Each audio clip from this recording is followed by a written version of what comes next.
মানবজাতি আশরাফুল মাখলুকাত, সৃষ্টির শ্রেষ্ঠ জীব, কিন্তু কিভাবে গঠিত হয় এই মানুষের সূচনা?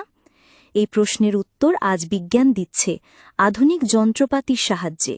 কিন্তু কল্পনা করুন, যখন কোনো আল্ট্রাসাউন্ড ছিল না, ল্যাব ছিল না, জ্ঞান ছিল সীমিত, সেই ১৪০০ বছর আগে এক মহাগ্রন্থে বলা হয়েছিল মানুষের ভ্রূণের প্রতিটি ধাপ। কোরআনের আয়াত সূরা আল মুমিনুন ৩০-১২-১৪ নম্বর।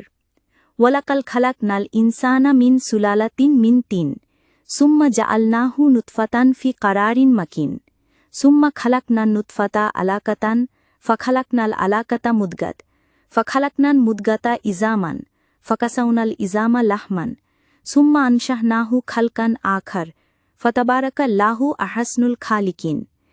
বাংলা অনুবাদ: আমি মানুষকে সৃষ্টি করেছি মাটির সারাংশ থেকে, অতঃপর তাকে রাখি একটি নিরাপদ আধারে শুক্রবিন্দুরূপে। তারপর শুক্রবিন্দুকে পরিণত করি আলাকা, জমাট রক্তবিন্দু বা আঁকড়ে ধরা পদার্থে।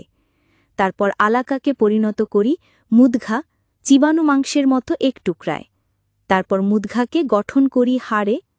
তারপর হাড়কে আবৃত করি মাংস দিয়ে। তারপর তাকে গড়ে তুলি এক ভিন্ন সত্তায়। অতএব কত মহান আল্লাহ সৃষ্টিকর্তাদের মধ্যে শ্রেষ্ঠ। বৈজ্ঞানিক ব্যাখ্যা: নুতফা, শুক্রবিন্দু যা পুরুষ ও নারীর মিলনে সৃষ্টি হয়। আধুনিক এমব্রিওলজি বলছে মানব ভ্রূণ গঠনের শুরু হয় স্পার্ম ও এগ মিলনের মাধ্যমে। আলাকা এর মানে হল জমাট রক্ত অথবা জোকের মতো কিছু আঁকড়ে ধরা বস্তু।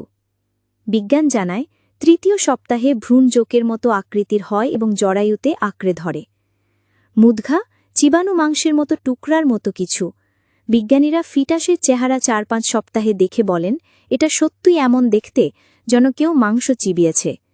ভ্রূণতত্ত্ব, যা আধুনিক বিজ্ঞানের একটি বিস্ময়কর শাখা, তা কোরআনে বর্ণিত হয়েছে এমনভাবে যেন এক মেডিকেল বই, কিন্তু এটি কোনো মানুষের লেখা নয়।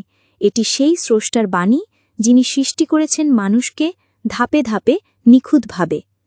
আল্লাহ বলেন, আমি সৃষ্টি করেছি মানুষকে ধাপে ধাপে, এবং বিজ্ঞান আজ বলছে হ্যাঁ, এটাই সত্য। আপনার যদি ভালো লাগে, শেয়ার করুন এই অলৌকিক জ্ঞান এবং কমেন্টে বলুন আপনি কি আগে জানতেন এই আয়াতের বৈজ্ঞানিক ব্যাখ্যা।